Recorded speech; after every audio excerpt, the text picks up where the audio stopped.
Hey, Dave Knight here from 123daytrade.com. Thank you for watching. Thank you for being here. Today, I'm off subject. We're going to talk about a manic episode, or what makes something like that come into your life, or just various triggers that happen. I'm just going to talk about my experience of manic attacks over the my lifetime. So this is a subject that I thought long and hard about, how I want to approach it, how I want to talk about it. I came from a good family. Don't get me wrong. My mom and dad. My mom's was the protector. She's the saint. My dad, and a very good financial provider growing up.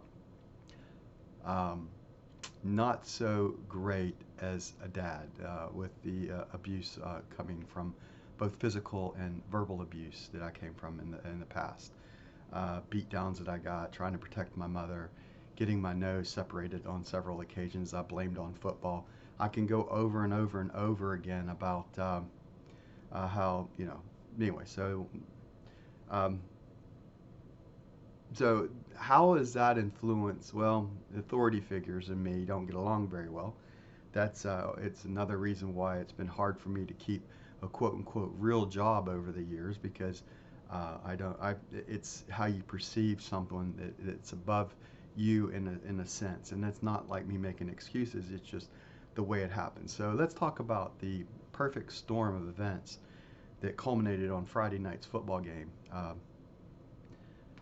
Which obviously I didn't get thrown out, but I lost my mental capacity to control my own self, and my thoughts, and then it's like verbal um, diarrhea, in other words, is the best way that I can express it. It's the anger that builds up inside that eventually just takes over, and it's like an out of body experience. You see it happening, but you can't control it. It's the rage that comes out of that I am that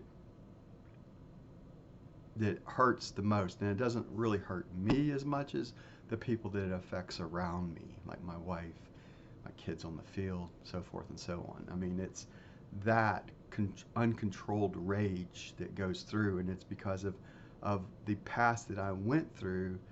That as I understand my condition as I get older, the your past is a precursor of what comes into your future. And so let's build up the perfect storm. So uh, okay, obviously we have COVID-19, or cornholio, or coronavirus, whatever you want to call it. You have this illness that is affecting people across the world, across in America, where the side of this is 99.99% of kids under the age of 18 are, just don't have records to be able to support the lockdowns that went in place. The most at risk are 75 and older. I mean, these are facts that you can look up and you already know. Um, so that's one thing. Then I'm living in the state of Pennsylvania, where up until this week, our Governor Wolf was being a very hardline dictator, is the best way to put it, on outside events, where he had opposed an arbitrary limit that's based upon no scientific evidence of a 250 person limit in an outside stadium. An inside event, with the high school event, was limited to 25 people. So, in other words, if you're having a girls volleyball team with both teams combined, the coaches, and you're already over 25 students already. But even before you start even looking at refs, scoreboard people, and anyone else that's in there, I mean, they actually physically had to put people into the hallway of the gymnasiums to sub in and out. So you're talking about the insanity of, in this case, the left. And you're looking at what's going on, the perfect storm again, of what's happening in the Democratic held states and the governorships that you see here, where they have uh, put people into most of the coronavirus deaths in the United States coming from Democratic held states and governorships are coming into, and this is a fact. You can't, I mean, this, we're talking about Michigan, you're talking about New York, you're talking about Pennsylvania, you're talking about, you name it. Those are the three that I can think off the top of my head. That most of the deaths coming from these three main states that have a governor, as a Democratic governor, coming from nursing homes and long-term care facilities where they put these people into isolation. And in fact, in Michigan, they put 20-year-olds to with an elderly, and you see the dude just beating the shit out of the elderly patient in that process as well. So there's a lot of bad that's came above this, but beyond all of this perfect storm that came across, and I'm just describing this perfect storm. Then the Governor Wolf with the 250 mandate, we were lucky enough to get into the home game, but have to sit on the visitor side on one of our first games. We haven't been able to get into any away stadiums at all up to this point because obviously if you're the school system, you want to support your own fans before you let the visiting fans in. So this weekend it comes up that we find out, well, we ended up ignoring what Governor Wolf said. We said we were going to move forward with what we did.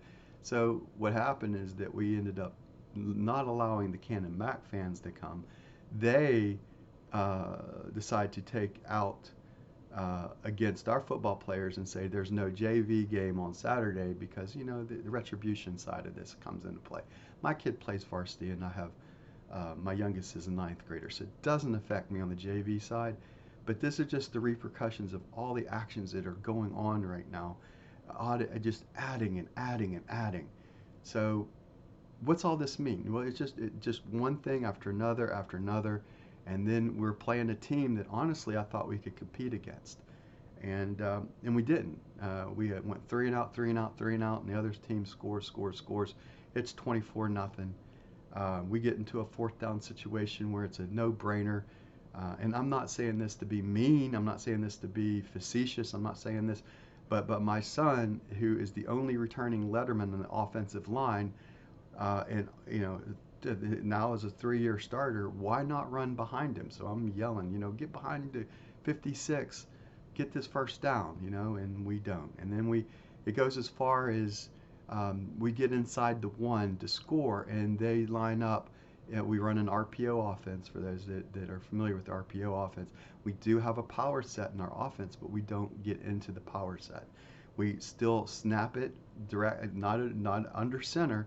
We're inside the 1, and we're still snapping back 3-4 yards back. So we're snapping on the 1 back to the 5, and now we got to go from the 5 to the end zone as opposed to going inside the 1 into the end zone. Follow your strongest kid on the team, your only returning letterman, lineman on the team.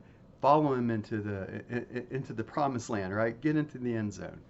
And obviously I go ballistic because, you know, the stupidity of the coaching staff. You know that what they're doing right now is the wrong thing. Now, yes, I was right in my thinking. You poll 9 out of 10 guys out here, or girls, that know football. What do you do inside the 1? Do you snap it 5 yards back and try to score? Or do you have more than a down to get to the touchdown? Or you just pop into that end zone, follow the leader, get into the end zone? And, you know, 90% of the guys and the girls out here are going to say you get under center and you pound into the end zone. You pound that rock into the end zone. So I go ballistic. Finally, after, you know, this is just a culmination of events that happen, and obviously I call it losing my cool, but it's a rage that comes out of this event, culminating in, you know, embarrassing my wife, and, you know, obviously, you know, just not being the person I want to be inside the stadium, and what happens is just a microcosm of all kinds of things that just kind of build up, and then poof, and it's an explosion. It's not something I'm proud of, but it's something that I've had to deal with my whole life. Well, my whole adult life, not my whole life. My whole adult life, I've had to deal with this kind of issues. And for the most part, I call it, you know, the demon gets out, right? There's a demon that lives inside of me that just escapes sometimes. I'm not a physically, I don't, so what I've said to my kids and my wife and all this is crazy stops with me, you know. So I'm not a physically abusive person. You know, I just, you know, I can be verbally, which is not a good thing, but I don't go and physically attack or verbally attack people. You know, it's usually an abstract object or something, uh, or um, um, or just, you know, having to go take a long walk for a while, or just being able to escape, you know, to get out of me, get out of my inside, and living inside this kind of it's I say you don't want to be inside my head sometimes. It's not a great place to live inside because of all the thoughts that come excuse me, because all the thoughts that come in on that. So that's where I want to wrap it up right now. I want to just want to, it's getting ready to be the 10:30 number coming out here in a second. It's 9:29. Um, it's something that I deal with. So basically, back to, you know, you think you have it in control, but in reality, you never have a mental illness under control, a diagnosed one in this case, anxiety, going into depression. Um, just it's a matter of how well can you take care of it. How well can you, because you can control it to the best of your ability, but you're always going to have it. It's going to be part of your psyche, part of your makeup. So seeking help, you know, obviously therapy, to be able to express to someone else that's an outsider looking in some of the things that you think is, you know, and in that perfect world that you're living in, you see you see the unfairness of it, and it turns into the protect mode that you want to be able to protect your, in this case, my manic episodes usually center around my kids and their sporting events and the unfairness that I see that goes around that, surrounds it. It's just how it expresses itself. Um, and it's always just during usually football, or, and it used to be baseball, but not I was able to control my baseball side, and I've been able to control football for many, many years, but it's very frustrating when you let the demon out and he takes control for a while, and you just, it's not a good thing. So just wanted to share what it's like to live in kind of like that manic episode or manic type of an attack that happens, to, you know, to be, let crazy, you know, let crazy in with you, in other words, is what I always say. You know, when I look back at my life, my grandfather was an abusive to my dad was abusive to me.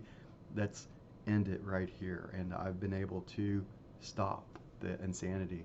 I'm proud of that part of it, but on the other side of it, you know, I don't enjoy having to, it's not fun. It's not a fun thing to happen, to be honest. All right. Dave Knight here from 123daytrade.com. If I feel like sharing more, I will, but for now, let's just leave it there. Maybe I'll continue down this road for a while. Maybe it'll be therapeutic for not only me, but for you that also is suffering from, um, you know, things that happen and things that you can't control as a kid growing up, right? God bless. Take care. I'll see you in the next video put together. Bye for now.